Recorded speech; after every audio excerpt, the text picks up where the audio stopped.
Hello everyone, स्वागत है आप सभी का स्टेप टू सक्सेस क्लासेस में।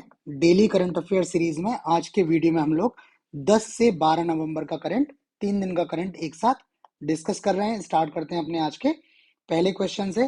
पहला क्वेश्चन है, हाल में वैज्ञानिकों ने वर्ष 2023 को अब तक का सबसे गर्म साल होने की चेतावनी जारी की है। प्रेडिक्शन दिया है कि ये 2023 अब तक का सबसे गर्म वर्ष रहेगा। अभी तक सबसे गर्म साल कौन सा रहा है, इसके पहले आपको वो ईयर बताना है। ऑप्शन है 2015, 2016, 2017 और 2019। तो इसका जो सही जवाब है आपका ऑप्शन बी है। अभी तक वर्ष 2016 जो है वो सबसे गर्म वर्ष के रूप में था, जबकि भविष्यवाणी है कि 2023 जो है वो सबसे ज्यादा गर्म वर्ष रहने वाला है। और अभी जो अक्टूबर महीना जो रहा है, जो निकल गया है, वो अभी तक सबसे गर्म महीना रहा है। इस अक्टूबर के दौरान जो सतह का औसत तापमान जो था, एवरेज टेम्परेचर, वो 15.3 डिग्री सेल्सियस जो है वो रहा है। और जो 1991 से 2020 के बीच का जो औसत है, उससे 0.85 डिग्री, लगभग 1 डिग्री सेंटीग्रेड अधिक है। ठीक है, बाकी ये कुछ एडिशनल फैक्ट डेटा लिखा हुआ है, इसको आप इससे पढ़ लीजिएगा। ठीक है, ये आपको पीडीएफ के फॉर्म में टेलीग्राम ग्रुप आप जब ज्वाइन करेंगे, ये टेलीग्राम ग्रुप का नेम दिया हुआ है। बाकी वीडियो डिस्क्रिप्शन में लिंक है, वहां से आप ये ग्रुप ज्वाइन कर लीजिए और ये पीडीएफ वहां से आप ले लीजिएगा। तो वहां से आप ये सारी डिटेल्स आपको मिल जाएंगी, इनको आप पढ़ लीजिएगा। नेक्स्ट क्वेश्चन है, 37वें राष्ट्रीय खेल 37th नेशनल गेम्स की पदक तालिका में शीर्ष स्थान पर रहा है। ऑप्शन है Maharashtra, services sports control board, Haryana और मणिपुर। तो इसका जो सही जवाब है आपका ऑप्शन ए है। महाराष्ट्र जो है वो 37वें राष्ट्रीय खेलों में सबसे ज्यादा इसने क्या किया है, महाराष्ट्र ने पदक जीते हैं। ठीक है, ये जो नेशनल गेम्स हैं, इनका आयोजन 25 अक्टूबर से 9 नवंबर के बीच में इनका आयोजन हुआ था। गोवा स्टेट में आयोजन हुआ था और ये गोवा में पहली दफा राष्ट्रीय खेलों का आयोजन हुआ है। जो इनका समापन हुआ है वो पणजी के श्यामा प्रसाद मुखर्जी इंडोर स्टेडियम में इनका जो है वो समापन हुआ है। ठीक है, इसके बाद जो 38वें राष्ट्रीय खेल होने हैं, जो 37वें तो गोवा में हो गए, 38वें जो होंगे, इनका आयोजन अक्टूबर नवंबर 2024 में उत्तराखंड राज्य में आयोजित होना है। ये क्वेश्चन भी आपसे पूछा जाता है एग्जाम में। जैसे वर्ल्ड कप है तो आपसे पूछा जाएगा कि वर्ष अभी 2023 में वर्ल्ड कप चल रहा है, फिर 2027 में वर्ल्ड कप होगा, तो कई बार पूछ लिया जाता है कि 2027 का वर्ल्ड कप कब आयोजित होगा। तो वैसे ही आपसे पूछा जा सकता है कि 38वें राष्ट्रीय खेलों का आयोजन कहाँ होगा, तो उत्तराखंड में होगा। बाकी महाराष्ट्र का अगर देखें तो महाराष्ट्र ने कुल 220 पदक जीते हैं, जिसमें 75 जो है गोल्ड हैं, 64 गोल्ड जीते हुए हैं सर्विसेज स्पोर्ट्स कंट्रोल बोर्ड ने, और 58 गोल्ड जीते हैं हरियाणा ने। और हरियाणा इस तरह से तीसरे स्थान पर हरियाणा ने फिनिश किया हुआ है। नेक्स्ट क्वेश्चन है, क्वाकरेली साइमंड्स, जिसको क्यूएस भी बोलते हैं, द्वारा जारी एशिया यूनिवर्सिटी रैंकिंग 2024 में भारत की ओर से शीर्ष स्थान किस संस्थान ने प्राप्त किया हुआ है। ऑप्शन है IIT Delhi, IISc Bangalore, IIT Kharagpur और आईआईटी बॉम्बे। तो इसका जो सही जवाब है आपका ऑप्शन डी है। जो ये रैंकिंग जारी की गई है, इसमें भारत की तरफ से आईआईटी बॉम्बे जो है वो शीर्ष संस्थान के रूप में आया हुआ है। ये रैंकिंग जो है वो 8 नवंबर को जारी की गई है। इसमें जो टॉप 50 है, टॉप 50 में भारत के 2 संस्थान आए हैं। आईआईटी बॉम्बे ये 40वें स्थान पर रहा है और आईआईटी दिल्ली जो है वो 46वें स्थान पर रहा है। और अगर इंडिया की बात करें तो आईआईटी बॉम्बे जो है वो फर्स्ट पोजीशन पे रहा है। बाकी अगर ओवरऑल रैंकिंग देखें तो इसमें चीन की पेकिंग यूनिवर्सिटी है, ये फर्स्ट रैंक है, इसने प्रथम स्थान प्राप्त किया है। हांगकांग यूनिवर्सिटी है, उसने दूसरा स्थान किया है। ठीक है, और ये यूनिवर्सिटी रैंकिंग में इस बार कितना है, एशिया के कुल 856 यूनिवर्सिटी शामिल है। 856 यूनिवर्सिटीज टोटल शामिल हैं, जिसमें आईआईटी बॉम्बे को 40वां स्थान मिला हुआ है। नेक्स्ट क्वेश्चन है, सरकार द्वारा लॉन्च किया गया भारत आटा, जो एक फोर्टिफाइड गेहूं का आटा है, निम्न में किसका मिश्रण है, क्या क्या मिला के इसको बनाया गया है। ऑप्शन है गेहूं, चावल, दाल और मक्का। आपके ऑप्शन है केवल 1 2, 1 2 3, केवल 1 और 3 और उपरोक्त सभी। तो इसका जो सही जवाब है ऑप्शन बी है। ये जो भारत आटा है, ये गेहूं, चावल और दालों को मिलाकर ये जो है वो आटा बनाया गया है। मक्का का इसमें मिश्रण नहीं किया गया है। ठीक है, ये 3 चीजों से मिलकर ये जो है आटा बना हुआ है। और ये आटा जो है वो सरकार द्वारा करीब 27.50 ₹27.5 प्रति किलोग्राम की रियायती कीमत पर जो है उपलब्ध कराया जाएगा। इस योजना का जो उद्देश्य है वो मुख्य उद्देश्य है कि समाज का जो गरीब तबका है, जो कमजोर वर्ग के लोग हैं, ठीक है, उन लोगों को किफायती दर पर गेहूं का आटा जो प्रोटीन, आयरन और अन्य आवश्यक पोषक तत्वों से भरपूर है, उपलब्ध कराना है। और ये जो इसका वितरण होगा, ये सार्वजनिक वितरण प्रणाली पीडीएस, पब्लिक डिस्ट्रीब्यूशन सिस्टम के थ्रू इसका वितरण किया जाएगा। नेक्स्ट क्वेश्चन है, 8 नवंबर को आयोजित समुद्री सुरक्षा अभ्यास मोरूमैक्स, MARUMEX, ये किन देशों के बीच आयोजित किया गया? ऑप्शन है म्यांमार भारत, म्यांमार रूस, म्यांमार रूस और भारत, म्यांमार अमेरिका और भारत। तो इसका जो सही जवाब है ऑप्शन बी है। ये जो मोरूमैक्स समुद्री अभ्यास है, सुरक्षा अभ्यास, ये म्यांमार और रूस के बीच में इसका आयोजन किया है। ये 5 नवंबर से 8 नवंबर के बीच इसका आयोजन हुआ है अंडमान सागर में, ठीक है, और अंडमान सागर में इसका आयोजन पहली दफा किया है, ठीक है। यह अभ्यास जो है हवा, पानी की सतह और पानी के नीचे के खतरों की रोकथाम और समुद्री सुरक्षा उपायों पर केंद्रित है, ठीक है। बाकी इसमें म्यांमार के सैन्य नेता जो हैं वो वरिष्ठ जनरल मिन ऑंग ह्वांग है, और इनका नाम इसलिए लिखा हुआ है बिकॉज म्यांमार में जो है वो अभी सैन्य शासन है, यहाँ पर अभी जो है वो जनमत द्वारा चुनी हुई सरकार नहीं चल रही है, ठीक है। नेक्स्ट क्वेश्चन देख लेते हैं, हाल में किस कंपनी ने भारत की सबसे बड़ी वुड प्रेस्ड कोल्ड ऑयल प्रसंस्करण सुविधा खोलने की घोषणा की हुई है, ठीक है, प्रोसेसिंग यूनिट खोलने की घोषणा की है? ऑप्शंस हैं Bharat botanics, Adani Wilmer limited, agrotech food limited, gulab oil and food private limited. तो इसका जो सही जवाब है ऑप्शन ए है, भारत बोटेनिक्स जो है इसने अभी हाल में अपनी सबसे बड़ी वुड प्रेस्ड जो है वो कोल्ड ऑयल प्रोसेसिंग यूनिट खोलने की घोषणा राजकोट गुजरात में की है। ये यूनिट जो है वो राजकोट गुजरात में खोली जाएगी, और इसमें क्या है, कोल्ड प्रेस तकनीक के साथ पारंपरिक लकड़ी की घानी का उपयोग करके बीजों को कुचला जाएगा। जिन जिन बीजों से तेल निकालना है उनको लकड़ी की घानी के द्वारा क्या किया जाएगा, कुचला जाएगा। और इससे क्या है, जैसे मूंगफली का तेल है, नारियल का तेल है, तिल का तेल है, सरसों है, अरंडी है, सूरजमुखी है, इन सब का तेल जो है वो इस विधि से निकाला जाएगा, ठीक है। और जो भारत बोटेनिक्स है ये वुड प्रेस्ड खाद्य तेल B2C कंपनी है, और अपने शुद्ध, रसायन मुक्त और प्राकृतिक होने के लिए जानी जाती है। मतलब इसका जो ऑयल है वो, इसके प्रोडक्ट जो है वो केमिकल फ्री है, नेचुरल है और प्योर है, इसके लिए ये कंपनी जो है वो जानी जाती है। नेक्स्ट क्वेश्चन है, किस देश ने हाल में भारत को अपने सुरक्षित राज्यों की सूची में शामिल करने की घोषणा की है, ठीक है, सेफ स्टेट्स की जो लिस्ट है उसमें शामिल करने की घोषणा की है? ऑप्शन है संयुक्त अरब अमीरात, रूस, यूनाइटेड किंगडम और यूएसए। तो इसका जो सही जवाब है आपका ऑप्शन सी है, यूनाइटेड किंगडम ने जो है वो भारत को अपने सुरक्षित राज्यों की सूची में शामिल करने की घोषणा की है। ये यहाँ पे ए गलत लिख गया है, ये ऑप्शन सी है।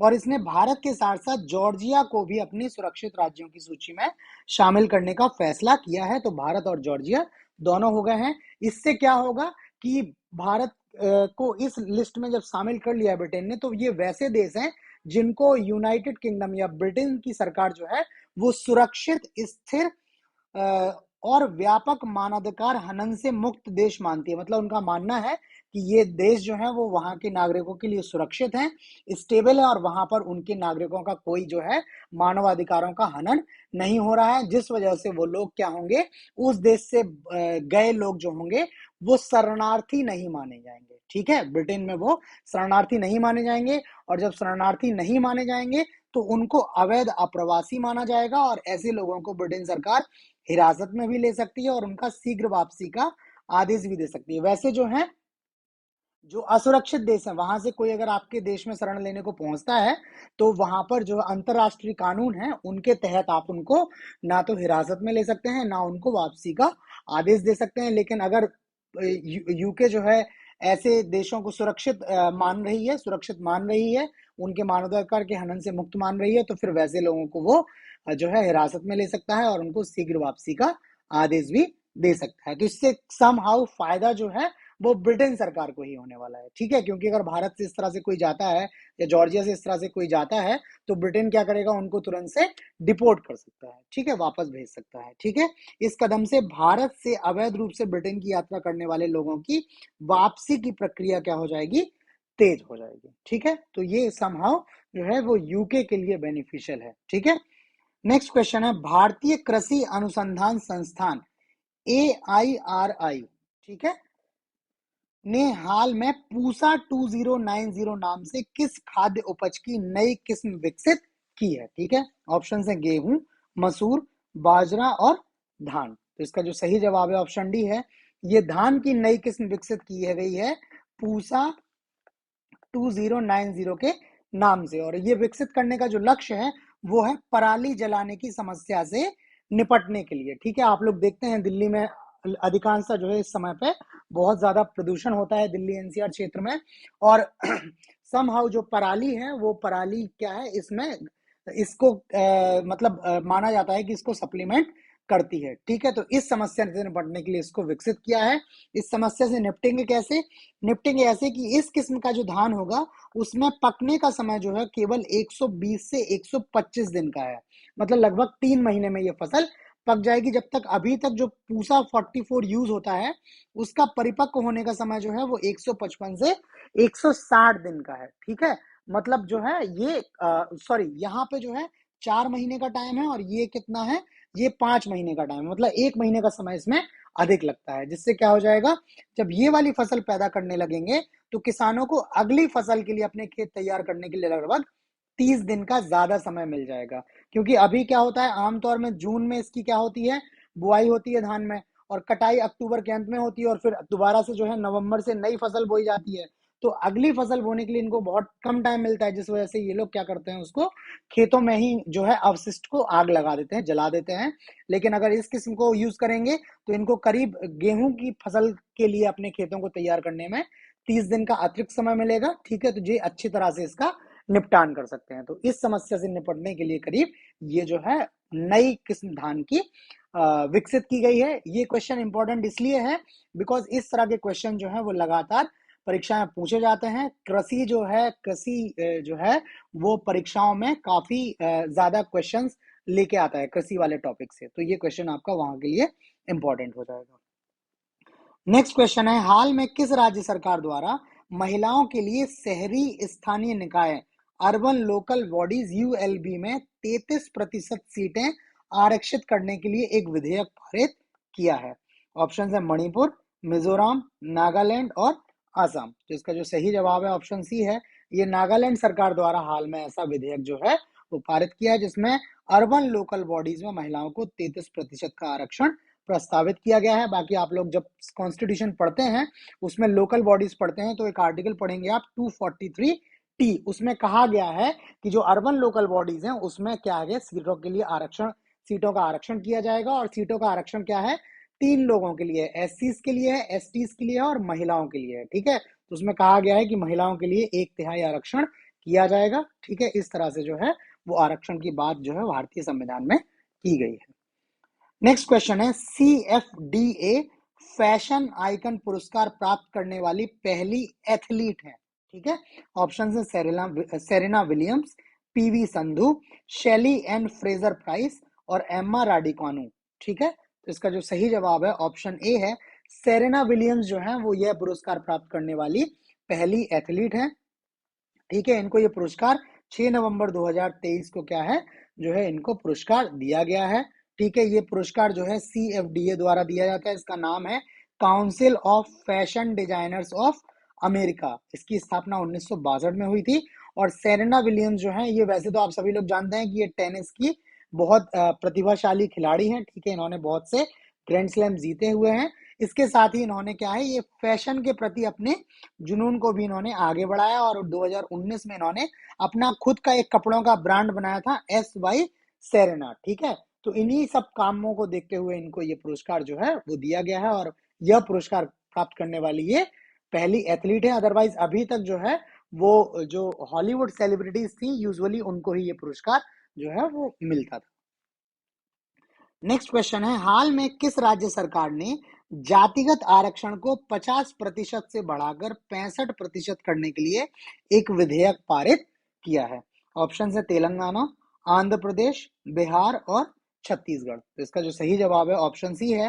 हाल में बिहार राज्य सरकार ने एक ऐसा विधेयक जो है वो जो अपनी विधायिका में पारित किया हुआ है, ठीक है, जिसमें इन्होंने मौजूदा जो 50% का आरक्षण है जातिगत आधार पर, उसको बढ़ाकर 65% कर दिया है, ठीक है। ये क्या है, यहाँ पे इन्होंने बिहार में जाति सर्वेक्षण करवाए थे और उसके नतीजों के आने के बाद ये आरक्षण में बढ़ोतरी की बात की गई है, जिसमें क्या किया है, जो एसटी हैं, ये सॉरी एससी लिखा हुआ है, ये एसटी हैं, एसटीज के लिए जो आरक्षण है वो 1% से बढ़ाकर 2% कर दिया है। जो ये सॉरी ये एससी है, ये एससी के लिए आरक्षण 16 से बढ़ाकर 20%।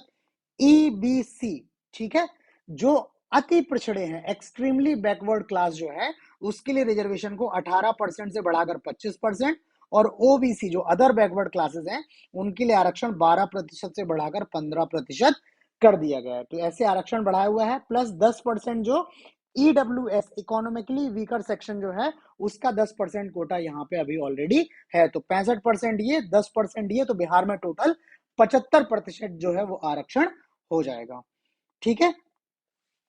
इसके अलावा एक दो इंपॉर्टेंट फैक्ट जो है, एक है इंदिरा साहनी का मामला, जो 1992 में सुप्रीम कोर्ट ने इसमें डिसीजन दिया था और 50% कोटा की सीमा इन्होंने तय की थी कि किसी भी राज्य में 50% से ज्यादा आरक्षण नहीं हो सकता है, ठीक है। लेकिन बिहार ने तो अभी किया ही हुआ है, इसके पहले भी तमिलनाडु जो है, वहां पर भी आरक्षण की सीमा जो है वो 50% से अधिक है। हालांकि वो उनका जो आरक्षण का जो कार्य है वो अभी सुप्रीम कोर्ट में वर्ष 2012 से वो क्या है, लिटिगेशन उस पर चल रहा है, उस पर अभी कोर्ट का फैसला आना बाकी है, लेकिन अभी वहां पर आरक्षण है, 50% से अधिक आरक्षण है।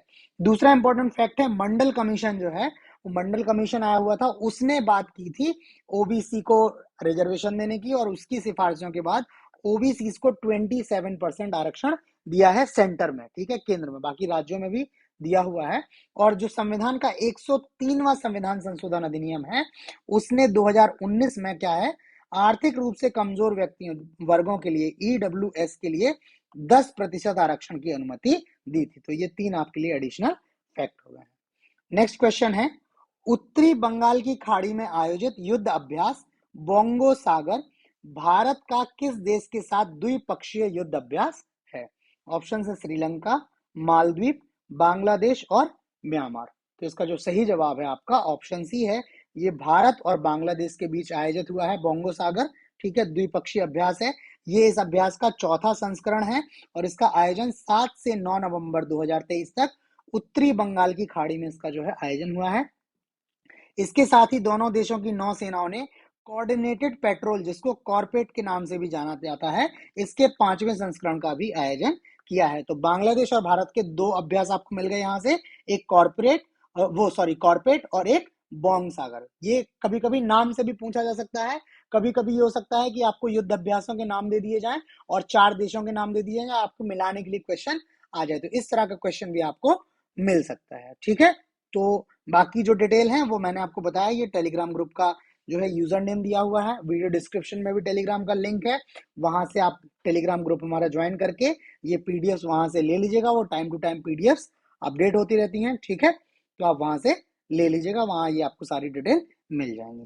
तो आज करंट अफेयर्स में इतना ही। आपको वीडियो कैसा लगा ये प्लीज हमें लाइक करके कमेंट करके जरूर बताएं, चैनल को सब्सक्राइब कर लें और नोटिफिकेशंस ऑन कर लें, ताकि आपको नए वीडियोस के बारे में टाइमली अपडेट मिलता रहे। बाकी विभिन्न जो परीक्षाएं हैं उनके रिगार्डिंग भी बहुत सारा कंटेंट चैनल पे अवेलेबल है, आप प्लेलिस्ट वगैरह जो है चैनल पे उनको स्क्रॉल करके देख लीजिएगा, जो भी आपके लिए इंपॉर्टेंट है आप वो सारे वीडियोस वहां से देख लीजिएगा। ठीक, तो आज इतना ही, बाकी नए क्वेश्चंस के साथ कल मिलते हैं, तब तक के लिए धन्यवाद।